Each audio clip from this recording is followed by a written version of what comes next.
तो क्या कहता है हमारा ली शैटलियर्स प्रिंसिपल? हम कह रहे हैं अगर आपने कोई इक्विलिब्रियम एस्टैब्लिश कर दिया है, right, you have establish the equilibrium, ठीक है, तो आपका रिएक्शन है रिवर्सिबल, आपके रिएक्टेंट चेंज हो रहे हैं प्रोडक्ट में, प्रोडक्ट चेंज हो रहा है रिएक्टेंट में, so the reaction is going on, right, A to B जा रहा है, B to A आ रहा है, जो भी आपका रिएक्शन है, this is in dynamic equilibrium. अब एक बार इक्विलिब्रियम एस्टैब्लिश हो गया तो what you have learned that your concentration of reactants and products they will become constant, right, they will not change, वो constant हो जाएंगी। तो अब हम क्या करते हैं, अब हम इस इक्विलिब्रियम को डिस्टर्ब करते हैं, we are creating disturbance in that established equilibrium. तो आपके सिस्टम की टेंडेंसी क्या होगी, इक्विलिब्रियम ऑलरेडी एस्टैब्लिश है, रिएक्टेंट से प्रोडक्ट बन रहे हैं, प्रोडक्ट से रिएक्टेंट बन रहे हैं, कंसंट्रेशन आपकी कांस्टेंट है, ऑब्जर्वेबल प्रॉपर्टीज आपकी कांस्टेंट है, आप कुछ चेंज लाते हो अपने रिएक्शन में, तो सिस्टम क्या करेगा, सिस्टम चाहेगा कि जो भी आपने चेंज लाया है, जो भी आपने डिस्टर्बेंस क्रिएट की है, उसको वो अनडू करे, उसको वो रिवर्स करे। तो आप सोच रहे हैं मैं तो कंसंट्रेशन बढ़ा दूंगा रिएक्टेंट की या प्रोडक्ट की, तो रिएक्शन का काम क्या होगा, जो भी आपने किया है ना उसका उल्टा, आपने कंसंट्रेशन बढ़ाई रिएक्शन कम करेगा, आपने कंसंट्रेशन कम की रिएक्शन बढ़ाएगा, तो उसके लिए जो भी उसको चेंज करना पड़ेगा, फॉरवर्ड जाना पड़ेगा, बैकवर्ड जाना पड़ेगा, that is all you have to find out. तो हम क्या बोलना चाहते हैं, that if you have an established equilibrium and you create some disturbance in that established equilibrium, the system will try to undo that change, the system will try to reverse that change। तो आपने अगर कोई चीज बढ़ाई है, आपका system चाहेगा एक बारी और इक्विलिब्रियम एस्टैब्लिश करना, उस चेंज को अनडू करना, उस चेंज को रिवर्स करना, बस इतना ही है, इतना ही सोचना है इसके अंदर, और आप सारी चीजें आंसर कर सकते हो based on Le Chatelier's principle. Read the statement once. So when a system is at equilibrium, system equilibrium पर है ऑलरेडी, आप क्या करते हैं, आप डिस्टर्बेंस क्रिएट करते हैं, and you are disturbing it by changing temperature, may be pressure और कंसंट्रेशन। आप डिस्टर्बेंस डिफरेंट वेज में क्रिएट कर सकते हैं, हम सबको एक एक करके पढ़ेंगे भी, right, that what will be the effect of changing concentration, what will be the effect of change in volume, pressure, temperature, addition of catalyst, addition of inert gas, सब देखेंगे, ठीक है। तो आप क्या कर रहे हैं, एस्टैब्लिश इक्विलिब्रियम में डिस्टर्बेंस क्रिएट कर रहे हैं, वो डिस्टर्बेंस आप कर सकते हैं create by changing the concentration, by changing the temperature, pressure, volume, addition of inert gas और कैटलिस्ट। तो उससे क्या होगा, आपका रिएक्शन चाहेगा, the system will shift in a direction that tends to oppose, reverse, undo. वो सिस्टम क्या करेगा, उसको अपोज करेगा, रिवर्स करेगा, अनडू करेगा उस चेंज को, राइट। तो इसे क्या कहा जाएगा, Le Chatelier's principle. This is what we are talking about, this is what we are concern with, right. तो इतना ही है, इतना ही है। तो वो अनडू करेगा, रिवर्स करेगा, उसे होगा क्या, वो अनडू करेगा, रिवर्स करेगा, उससे क्या होगा कि आपका जो रिएक्शन है वापस से इक्विलिब्रियम एस्टैब्लिश करेगा, right. So by undoing, by reversing it, it will establish a new equilibrium. Yes, that is the aim. क्योंकि एक सिस्टम की नेचुरल टेंडेंसी है टू गो टुवर्ड्स इक्विलिब्रियम, तो वो चाहता है इक्विलिब्रियम एस्टैब्लिश करना, वो करके रहेगा इक्विलिब्रियम एस्टैब्लिश, आपने जो भी डिस्टर्बेंस क्रिएट किया है उसको अनडू करके। So this is what we have to learn कि हम अगर रिएक्टेंट की कंसंट्रेशन बढ़ा दे तो क्या होगा, प्रोडक्ट की बढ़ा दे तो क्या होगा, किस डायरेक्शन में जाएगा हमारा रिएक्शन, बस ये आपको फाइंड आउट करना है और आपका काम हो गया। That is all you have to do. So let's see the factors affecting the Le Chatelier's principle, फिर एक एक करके उनको सीखते हैं, ठीक है। Please C.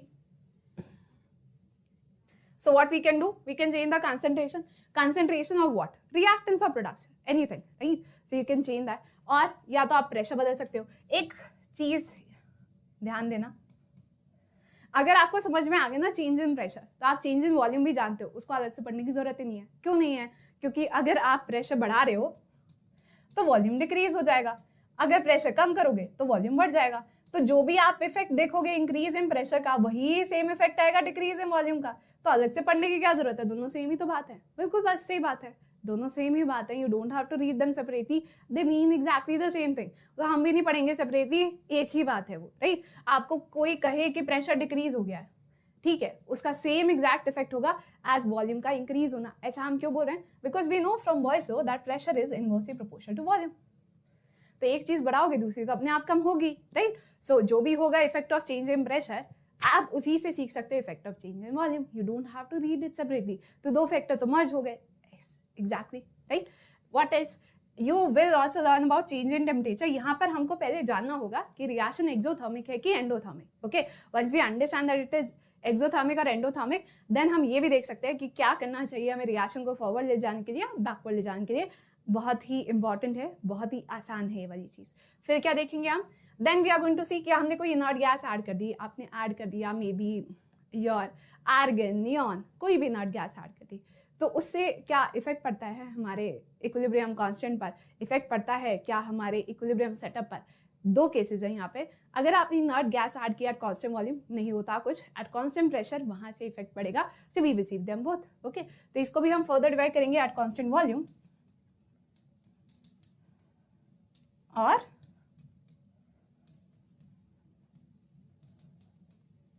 Eight constant pressure. ठीक है, तो एक बार हमको ये समझ में आ गया, task is done. Alright, next addition of a catalyst. तो अब आप कैटलिस्ट ऐड करेंगे, उससे कुछ फर्क पड़ेगा? कोई फर्क नहीं पड़ता। ठीक है, we will see that also. हमने ये वाली बात लास्ट क्लास में भी की थी कि अगर आप कैटलिस्ट ऐड करते हो तो उससे क्या होता है, रेट ऑफ फॉरवर्ड रिएक्शन में बढ़ता है, रेट ऑफ बैकवर्ड रिएक्शन में बढ़ता है बाय इक्वल अमाउंट। तो फर्क क्या पड़ा? कोई फर्क नहीं पड़ा। So you can add the catalyst, it will not affect your equilibrium constant, it will not affect your equilibrium setup. बस क्या हो सकता है कि आपका इक्विलिब्रियम जल्दी इस्टेब्लिश हो जाएगा। पहले वो 20 मिनट में हो रहा था, मे बी अब 15 मिनट में हो जाए, 10 मिनट में हो जाए, तो उसका time taken to reach the equilibrium that will reduce, rest everything will remain exactly same, और कोई बाकी फर्क नहीं पड़ेगा। तो effect of addition of catalyst में तो आप लिख सकते हो no change and you are done. तो बेसिकली हमें फैक्टर से कितने पढ़ने हैं, आपको बस ये पढ़ना है, ये दोनों तो एक ही बात है, और इसका सिर्फ एक केस। तो मेजर आपने 4 चीजें पढ़नी है and you will be done with Le Chatelier's principle. So let's see that कैसे करना है ये। Let's start with the change in concentration. ठीक है, सो चेंज इन कंसंट्रेशन में क्या होगा, आपने कोई रिएक्शन लिखा A + B gives you C + D। ठीक है, हमने क्या कहा था, जो भी हम चेंज लाएंगे reaction system will try to undo that change. तो मैं क्या कहती हूँ, that let's add more of A और B। ये क्या है, हमारे रिएक्टेंट्स है ना, तो हम कह रहे हैं रिएक्टेंट का कंसंट्रेशन बढ़ा देते हैं। चलो, रिएक्शन क्या करेगा, रिएक्शन चाहेगा कि उसका कंसंट्रेशन कम करना। कैसे करेगा रिएक्शन, रिएक्टेंट्स का कंसंट्रेशन कम कैसे करेगा?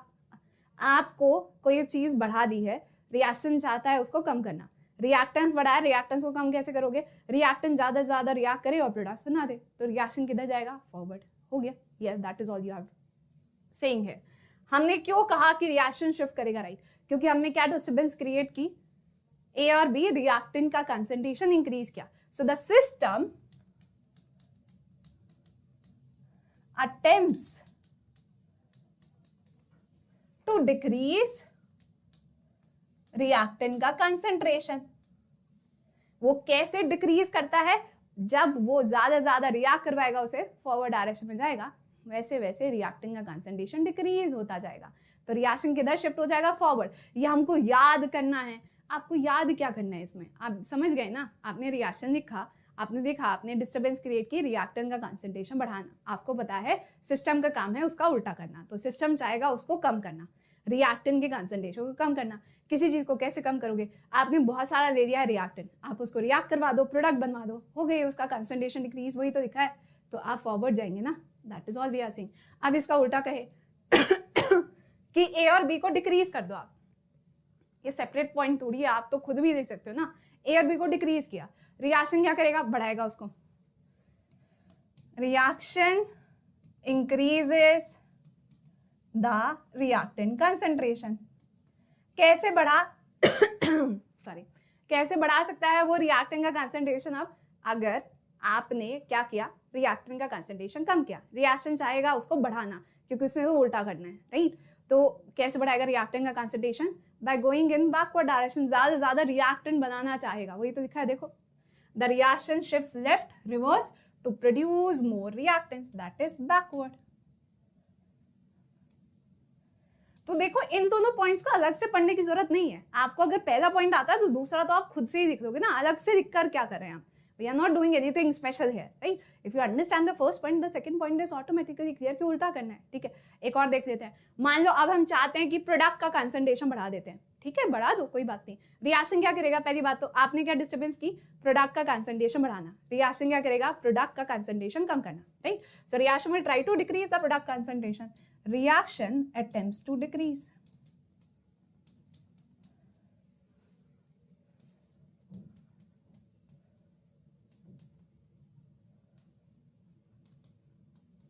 कैसे करेगा वो प्रोडक्ट का कंसंट्रेशन डिक्रीज?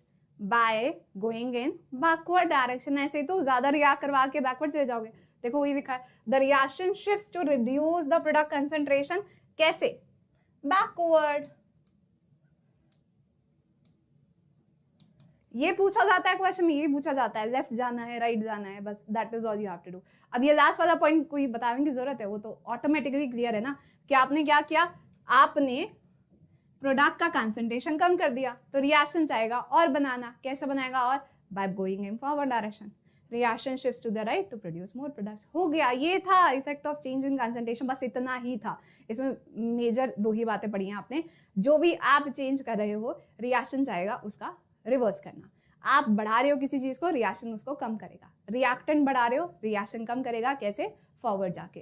प्रोडक्ट बढ़ा रहे हो, रिएक्शन कम करेगा। कैसे? बैकवर्ड जाके। इतना ही किया है। उसके बाद जो भी उसका नेक्स्ट केस है वो एग्जैक्टली ऑपोजिट है। We are not doing anything.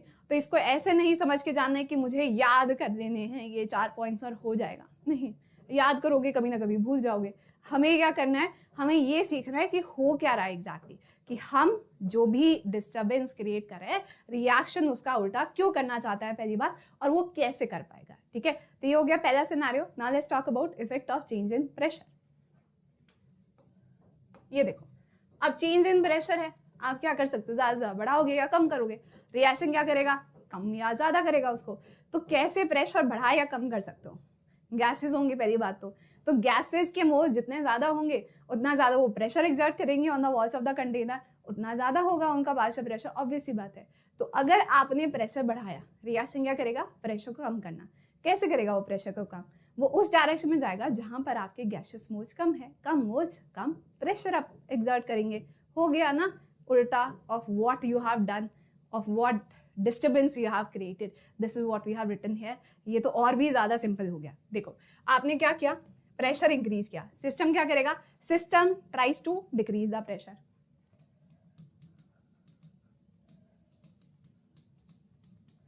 Pressure decrease कैसे करते हैं हम? By shifting in that direction जहां पर आपके गैसेस मोल्स कम है। Shift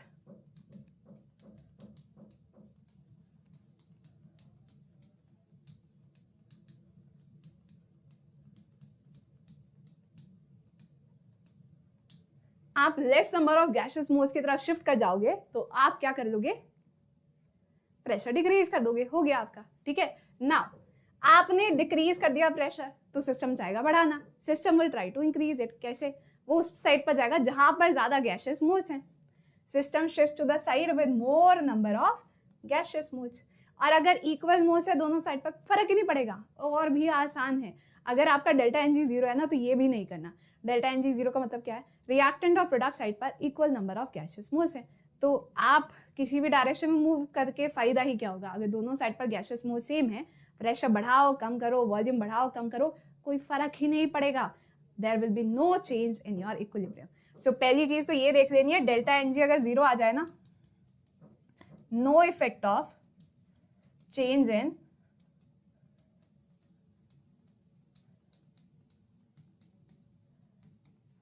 pressure or volume. There will be no effect of change in pressure or volume if total number of gaseous moles delta Ng हमारा 0 आता है। ठीक है, अब ये हम कह रहे थे कि एक बार ही प्रेशर पढ़ लेंगे तो हमें वॉल्यूम समझ में आ जाएगा, वो भी देख लेते हैं। आपने यहाँ पे क्या किया है, increase in pressure. Exactly same effect होगा ऑफ डिक्रीज इन वॉल्यूम। अलग से पढ़ना है हमको जी नहीं, इट इज एग्जैक्टली सेम।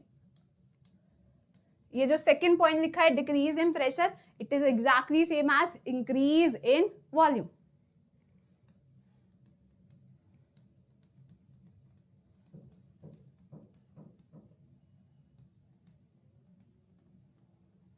तो आपको कुछ नहीं करना है, यहाँ पर जो है एग्जैक्टली सेम रहेगा। और डेल्टा एन जी 0 है वो तो हम कह ही दिया है, वो तो हमने कह ही दिया है that there will be no effect of change in pressure or volume. If you have delta Ng equal to 0, it will not affect your equilibrium. You don't have to do anything. It is as simple as that. Okay.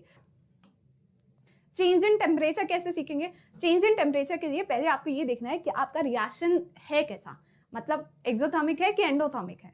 Exothermic और endothermic होने से क्या होगा, exothermic में heat release होती है, endothermic में heat required होती है, वहीं से सब डिसाइड होगा। तो ये वाली स्टेटमेंट रीड करने से पहले ना एक बार रिएक्शन लिख लेते हैं कि कैसे हम इसको याद रखेंगे, ठीक है। प्लीज सी, हमारे पास दो टाइप के रिएक्शन हो सकते हैं, या तो एक्सोथर्मिक होगा या एंडोथर्मिक होगा। एक्सोथर्मिक में क्योंकि हीट रिलीज होती है तो हम ऐसा कहते हैं कि हीट मान लेते हैं कि प्रोडक्ट का हिस्सा है, हीट रिलीज होगी ना, तो ऐसा बोलते हैं कि हीट प्रोडक्ट का हिस्सा है। तो हमारे पास एक रिएक्शन था,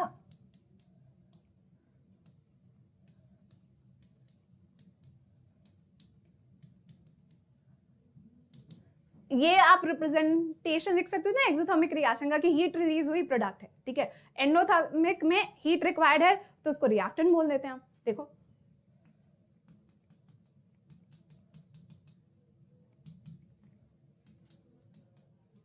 हम ऐसा क्यों लिख रहे हैं, क्योंकि हमें वो कंसंट्रेशन वाली चीज ना आसानी से समझ में आ चुकी है।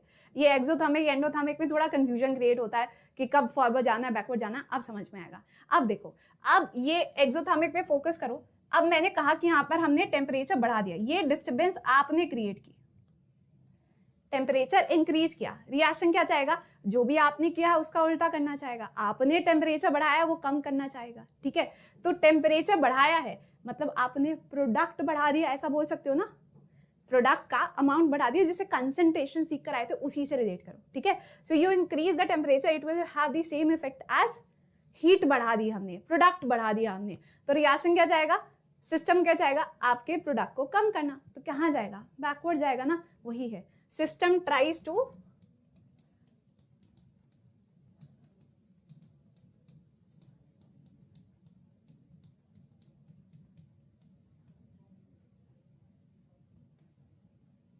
अब ये डायरेक्टली लिखा होता है कि एक्सोथर्मिक रिएक्शन में हम टेम्परेचर बढ़ाते हैं तो रिएक्शन बैकवर्ड जाता है। क्यों जाता है, इसलिए जाता है, ठीक है। और अगर मैं टेम्परेचर डिक्रीज कर दूं तब क्या होगा, इसका उल्टा हो जाएगा। अब टेम्परेचर डिक्रीज किया मतलब आप चाहोगे उसको बढ़ाना, मतलब आप प्रोडक्ट और बनाना चाहोगे, क्या करोगे उसके लिए, फॉरवर्ड डायरेक्शन में मूव करोगे और क्या करोगे, ठीक है, लिख दो फॉरवर्ड। तो आप इसको रिएक्टेंट और प्रोडक्ट की टर्म्स में सीखोगे तो याद भी रहेगा और आसान भी लगेगा, ठीक है। तो ये हो गया, टेम्परेचर डिक्रीज हुआ तो फॉरवर्ड गया, ठीक है। अब इसमें क्या होगा, इसका उल्टा हो जाएगा। यहाँ पर क्या है, एंडोथर्मिक रिएक्शन है, एंडोथर्मिक रिएक्शन मतलब हीट रिक्वायर्ड है, सही है। तो हमने अब क्या किया, अब यहाँ पे टेम्परेचर अगर इंक्रीज होगा, you increase the temperature, so reaction will try to decrease the temperature, है ना। हमने जो किया है डिस्टर्बेंस उसका उल्टा करेगा, so reaction tries to decrease the temperature. अब वो डिक्रीज कैसे करेगा उस टेम्परेचर को, वो तो रिएक्टेंट है ना, रिएक्टेंट को डिक्रीज करने के लिए फॉरवर्ड जाते हैं।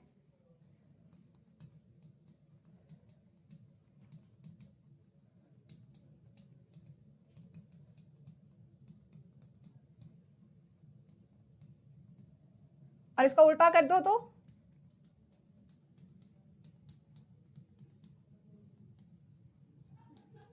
अब यही हम लिखते हैं उधर की, हाँ हमने अगर एंडोथर्मिक रिएक्शन में टेम्परेचर बढ़ाया रिएक्शन फॉरवर्ड जाता है, एक्सोथर्मिक रिएक्शन में टेम्परेचर बढ़ाया रिएक्शन हमारा बैकवर्ड जाता है। हमें ये नहीं पता था क्यों होता है। Now I hope you understand, this is a very simple way to remember it also, है ना। रिएक्टेंट और प्रोडक्ट के टर्म्स में याद रखोगे तो ईजी भी रहेगा, ठीक है ना। हाँ अब रीड करो statement, whether temperature increases or decreases, the endothermic or exothermic nature of the reaction will decide everything। तो अभी हम पढ़ चुके हैं ये, अब आप स्टेटमेंट रीड करो बस। एंडोथर्मिक रिएक्शन है तो हीट रिक्वायर्ड है, एंथैल्पी का चेंज पॉजिटिव है, तो यहाँ पर हीट एब्जॉर्ब होती है एज अ रिएक्टेंट। तो आप अगर टेम्परेचर बढ़ाते हो रिएक्शन फॉरवर्ड जाता है।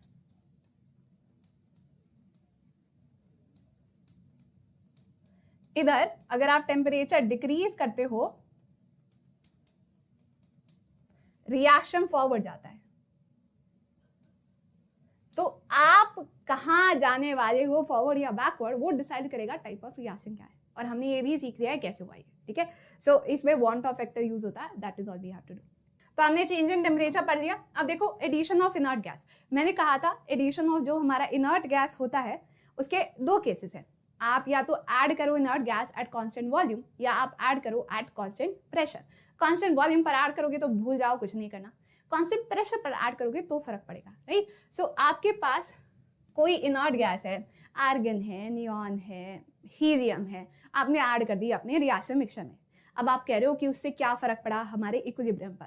कांस्टेंट वॉल्यूम पर ऐड के कुछ नहीं होगा, उसकी वजह से प्रेशर बढ़ जाएगा और आपके पास फिर से वही इक्विलिब्रियम सेटअप हो जाएगा। वो इनर्ट गैस है ना, रिएक्ट थोड़ी कर रही है आपके रिएक्टेंट्स और प्रोडक्ट से, उन पर तो कोई इफेक्ट नहीं कर रही है, तो आपके इक्विलिब्रियम पर कोई फर्क नहीं पड़ेगा अगर आपने वो इनर्ट गैस ऐड की एट कांस्टेंट वॉल्यूम। अब हम कह रहे हैं हमने तो कांस्टेंट प्रेशर पर की है, तो हमारे पास प्रेशर फिक्स्ड है। तो मान लो, इस पर थोड़ा ध्यान देना, आपके पास पहले थी गैसेस O2 और N2 और कोई भी एक, ये इसको रहने दो, कोई भी 2 गैस थी, हाँ कोई A और B गैस थी पहले, ठीक है, इनका टोटल प्रेशर था 5 एटमॉस्फेयर, ठीक है, ये दोनों गैसेस थी पहले, बस यही 2 थी। अब आपने क्या किया, इस रिएक्शन मिक्सचर में कांस्टेंट प्रेशर पर एक और गैस ऐड कर दी, मान लेते हैं ये है हमारी नियॉन गैस, ठीक है।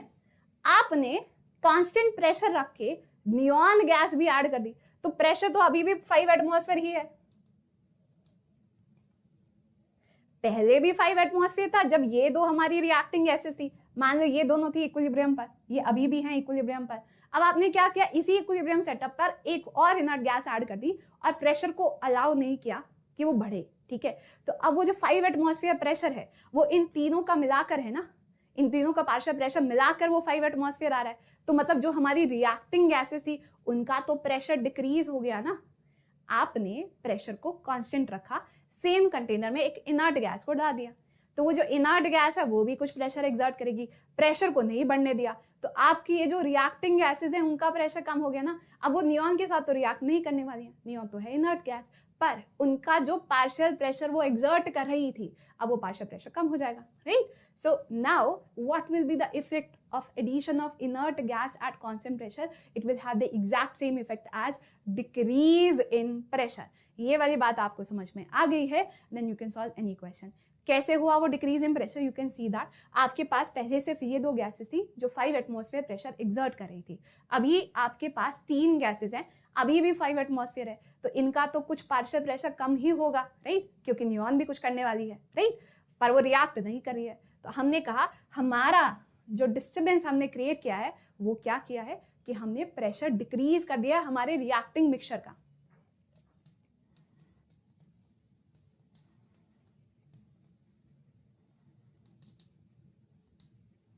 तो this is the disturbance we have created,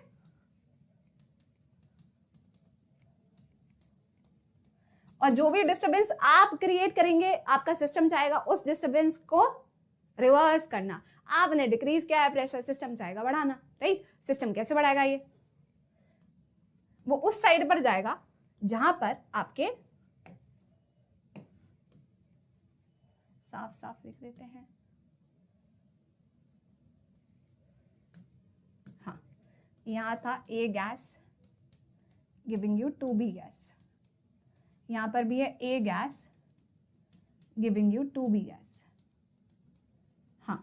हमने क्या कहा, अब आपने जो इनर्ट गैस डाला है उससे क्या फर्क पड़ा कि आपके रिएक्टिंग मिक्सचर का प्रेशर आपने कम कर दिया, तो सिस्टम क्या चाहेगा? प्रेशर को बढ़ाना। कैसे करेगा? उस साइड पर जाएगा जहां पर होंगे ज्यादा गैसेस मोल्स, तो किधर जाएगा? फॉरवर्ड जाएगा। हो गया आपका क्वेश्चन। और अगर मेरे गैसेस मोल्स रिएक्टेंट साइड पर ज्यादा होते बैकवर्ड आ जाता। फॉरवर्ड बैकवर्ड याद नहीं रखना है, याद क्या रखना है? हमें उस जगह पर जाना है जहां पर ज्यादा गैसेस मोल्स हैं, अब वो रिएक्शन जो देगा उसे हम डिसाइड कर लेंगे, ठीक है। देखो ये लिखा है increases volume, hence lowers the partial pressure, so it affects the equilibrium as per pressure rules। और कौन से वाला आपको अप्लाई करना है कि हमारा प्रेशर कम हो गया है, तो हमें बढ़ाने की जरूरत है, हम उधर जाएंगे जहां पर ज्यादा गैसेस मोल्स हैं। Reaction moves towards more number of gaseous moles।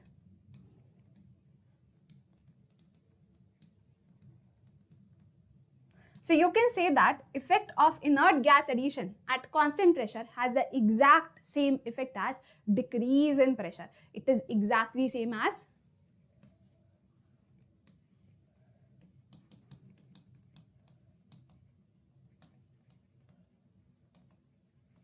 effect of inert gas addition at constant pressure is same as decrease in pressure. अगर आपको ये वाली बात समझ में आ गई, आपको और कुछ रीड करने की जरूरत नहीं है, ठीक है। Alright everyone, I hope this is okay to everyone. ये वाली बात समझ में आ गई, how we can understand the addition of inert gas. Okay, now one last thing, effect of addition of catalyst. तो वो तो हम पहले कर चुके हैं कि जब आप कैटलिस्ट ऐड करते हो आपके रिएक्शन पर कोई खास फर्क नहीं पड़ता है। क्यों नहीं? क्योंकि कैटलिस्ट ऐड करने से rate of forward as well as backward reaction increases by the exact same amount. तो आपका इक्विलिब्रियम कांस्टेंट चेंज नहीं होगा, आपके इक्विलिब्रियम पर कोई इफेक्ट नहीं पड़ता है by the addition of catalyst. तो इसको भी कुछ पढ़ने की जरूरत हमको नहीं है, ठीक है। देखो, there will be no change in equilibrium position. ऐसा क्यों बोल रहे हैं? Because after the addition of catalyst, the rate of forward as well as backward reaction, it increases by the exact same amount. वो बिल्कुल सेम अमाउंट से increase करता है। तो हमारा नेट क्या हुआ? कोई फर्क नहीं पड़ा हमारे इक्विलिब्रियम पर। आप कहेंगे no effect of addition of catalyst, you don't have to say anything. Okay, see, बस सिस्टम इक्विलिब्रियम जल्दी पहुंच जाता है, that is all we will say, otherwise it is simple. Okay, तो अब हमने कितने फैक्टर्स पढ़े based on which we have learn Le Chatelier's principle. हमने देखा effect of change in concentration, effect of change in pressure, जिसमें हमने effect of change in volume भी पढ़ा।